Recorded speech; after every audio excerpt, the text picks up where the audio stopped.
Welcome to the Slop Farm. Enjoy the video. You start by choosing the right hardware.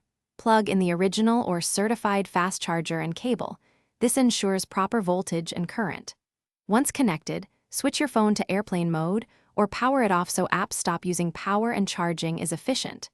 Remove the case and lay the phone on a cool, flat surface because heat slows charging speed. Make sure ports are clean so the connection is solid. Quick action here saves many minutes over the full cycle. Next, optimize software and connections. Enable any fast charge toggle in settings because phones often cap current when that is off. After that, turn off Wi-Fi, Bluetooth, GPS, and background app refresh to eliminate parasitic draws that slow fill rate. Plug straight into a wall outlet instead of USB hubs or laptop ports. Those often supply lower current.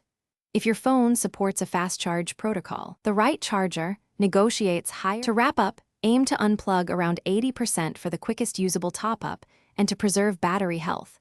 Charging above that gets slower.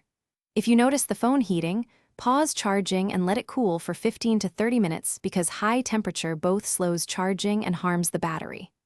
Once done, check charging behavior with another certified charger and cable to rule out faulty hardware. If problems persist, inspect the charging port for debris and try a different outlet to troubleshoot effectively.